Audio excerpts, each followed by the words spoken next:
राधे राधे, जय श्री कृष्णा। मैं गीता आपका बहुत बहुत स्वागत करती हूँ अपने यूट्यूब चैनल में। यूट्यूब चैनल के तरफ से आप सभी दर्शकों को कृष्ण जन्माष्टमी और कृष्ण जी के छठी की हार्दिक शुभकामनाएं। तो आज की इस वीडियो में मैं आपको बताती हूँ कि कान्हा जी की जो छठी है कैसे मनाई जाती है, तो इसमें किस चीज़ की हमें आवश्यकता होती है और कौन सी चीज़ हमारे पारंपरिक तरीके से, जैसे हम लोगों के घर में बच्चे होते हैं उन लोगों की छठी मनाई जाती है, तो वैसे ही कान्हा जी की छठी मनाई जाती है। कढ़ी चावल से कान्हा जी की भी छठी मनाएंगे और बाकी आपको दिखाएंगे कि हमको किन सामान की आवश्यकता होती है। कान्हा जी की छठी के लिए हमको कढ़ी कैसी बनानी है, तो कढ़ी हम बिल्कुल सिंपल तरीके से बनाएंगे और बाकी जो भी आप चाहें वो बना सकते हैं, लेकिन जो कढ़ी और चावल होता है कान्हा जी के छठी में या जो हमारे घर बच्चे हुए उन लोगों के छठी में ये ज़रूर बनता है। तो चलते हैं कढ़ी बना लेते हैं। कढ़ी के लिए पकौड़ी बनाएंगे, तो इसके लिए यहाँ बेसन फेंट लिए हैं और इसमें हींग, जीरा, हल्दी, नमक सिर्फ डाले हैं, तो इसकी पकौड़ी बना लेंगे। कढ़ी सरसों के तेल में ही बनाएंगे। सरसों के तेल में कढ़ी बढ़िया बनती है, तो इसमें पकौड़ी को बना लेते हैं। कढ़ी के लिए यहाँ पकौड़ी बना रहे हैं।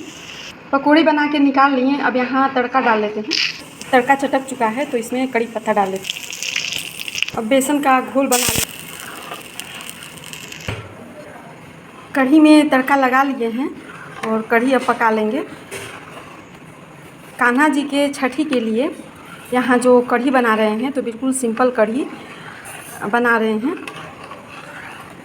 जो पकौड़ी बनाए हैं वो भी हल्दी, नमक और जीरे से बनाए हैं। इसमें नमक डाल लेते हैं, जो है कढ़ी में डाल लेते हैं। कान्हा जी के छठी के लिए यहाँ बहुत ही बढ़िया पकोड़े वाली कढ़ी बना रखे हैं। भोग लगाने के लिए कढ़ी तैयार कर लिए। के लिए पहले तो कान्हा जी को ले लेंगे। अब यहाँ आपको दिखाते हैं कि कौन कौन सी सामान की हमें आवश्यकता होती है। आपके पास अगर सिंहासन हो तो सिंहासन ले लीजिए, न हो तो कोई भी चौकी, पटरा आप रख सकते हैं, तो उस पर आप कान्हा जी की छठी मनाएं। यहाँ है कान्हा जी के वस्त्र हैं, जिसमें मुकुट भी ले रखे हैं, माला भी ले रखे हैं। कान्हा जी के मालिश के लिए कोई भी आप सुगंधित तेल ले लें। कान्हा जी के छठी के लिए हर चीज़ हमें नए चाहिए, तो यहाँ कान्हा जी के बिस्तर ले लिए हैं, तकिया ले लिए हैं।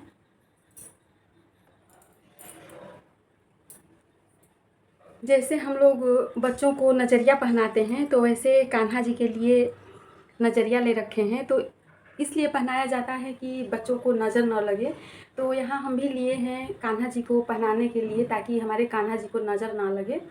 दीपक आप ले लें।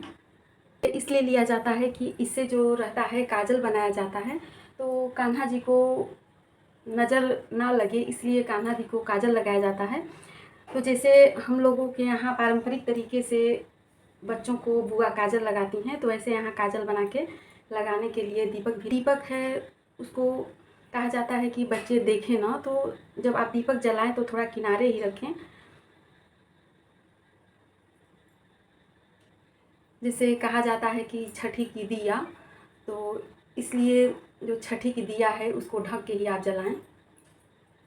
कान्हा जी के लिए बहुत सारे खिलौने ले रखे हैं, तो आपके पास जितने खिलौने हो कान्हा जी के लिए आप ले लें। जो कि कान्हा जी को जो गेंद है बहुत ही पसंद आती थी, जो खेलते खेलते जैसे यमुना जी में कूद गए थे। इत्र ले लिए हैं। दीपक जला के काजल भी बना के आपको दिखा देते हैं। छोटी सी कटोरी या चम्मच हो तो उस पर आप ऐसे काजल बना लें, तो ऐसे सेंक लेंगे तो इसमें काजल बन जाएगा। बहुत ही बढ़िया काजल बन गया है। तो यही काजल जो है कान्हा जी को लगाया जाता है। इसका टीका लगाया जाता है, हाथ में लगाते हैं, पैर के तलवे में लगाते हैं, कान के पीछे लगाते हैं और आँखों में काजल यही लगाते हैं, रख लेते हैं। तो कान्हा जी के छठी के लिए भोग तैयार कर लिए हैं। कान्हा जी के छठी के लिए बना रखे हैं हम कढ़ी, चावल, साबूदाने की खीर, यहाँ मेवा पाक बना रखे हैं जो कि कान्हा जी को कुछ मीठा के लिए। यहाँ मखाना ले लिए हैं, आपको जो भी जितने भी ड्राई फ्रूट्स हों वो रख सकते हैं। यहाँ कुछ टॉफ़ी रख लिए हैं जो कि बच्चों को टॉफ़ी बहुत ही पसंद आती है। और यहाँ एक चीज़ आपको बता दूँ कि ये दूध है, तो दूध से कान्हा जी को नहलाया जाता है छठी के दिन, तो दूध ले लिए हैं। इसके अलावा आपको बता दें कि कान्हा जी की जो छठी है शाम को मनाई जाती है, तो कान्हा जी को मालिश करके नहला के दोपहर में ही आप तैयार कर लें। दोपहर में नहला लें और शाम को कान्हा जी की छठी आप मनाएं। तो ये जो दूध है इसमें कान्हा जी को नहला लेंगे तो ये हमारे लिए प्रसाद बन जाता है। और ये जो दूध है ठंडा दूध रहना चाहिए, और गाय का दूध मिल जाए तो और भी बढ़िया है। तो यहाँ जो दूध ले रखे हैं ये गाय का ही दूध है, और गाय के दूध से ही यहाँ खीर बना रखे हैं। इसके अलावा और भी सामग्री से आप छठी मना सकते हैं, जैसे हलवा पूड़ी भी बना सकते हैं। कढ़ी तो आप हर दिन बना सकते हैं, लेकिन जो खिचड़ी है ये बृहस्पतिवार के दिन नहीं बनाते हैं। तो अगर बृहस्पतिवार के दिन आपको नहीं करना है तो खिचड़ी भी बना सकते हैं। खिचड़ी से भी कान्हा जी का भोग लगा सकते हैं। और जब भी आप कान्हा जी को भोग लगाएं तो पहले आप तुलसी जी के पत्ते न डालें। तो यहाँ तुलसी जी के पत्ते ले लिए हैं, तो जब आप भोग लगाएं तभी आप इसमें तुलसी जी के पत्ते डाल लें। तो तभी जब तुलसी जी के पत्ते डाले जाते हैं तभी कान्हा जी भोग को अर्पण करते हैं। तो यहाँ तुलसी जी के पत्ते भी आप ले लें, में भी तुलसी जी के पत्ते डाल लेते हैं। के बाद कुछ उतारा है जो कान्हा जी को ओंछा जाता है। तो ऐसे करके कुछ जो उतारे रहते हैं ये कान्हा जी को ओंछ लिए जाते हैं। जैसे आप अपने घर में बच्चों की छठी मना रहे हैं तो ये जो उतारा रहता है घर में जो बुआ रहती हैं उनको दे दिया जाता है। लेकिन यहाँ जो हम कान्हा जी के लिए निकाले हैं तो इसके लिए ये जो उतारा निकाल रखे हैं, जितना भी आपकी आवश्यकता है 11, 21, 51 जो भी है उतना आप रख सकते हैं। तो ये जो पैसे हैं इन पैसों से हम कान्हा जी के वस्त्र खरीद लेंगे, या जो भी हमको ज़रूरत रहेगी कान्हा जी के लिए तो वो हम खरीद लेंगे।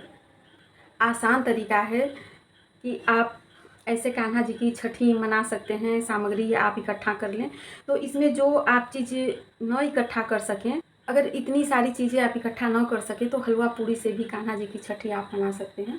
कान्हा जी की छठी की सामग्री की वीडियो आपको अच्छी लगी तो वीडियो को लाइक करें, ज़्यादा से ज़्यादा शेयर करें और चैनल को सब्सक्राइब करें। जय श्री कृष्णा, राधे राधे।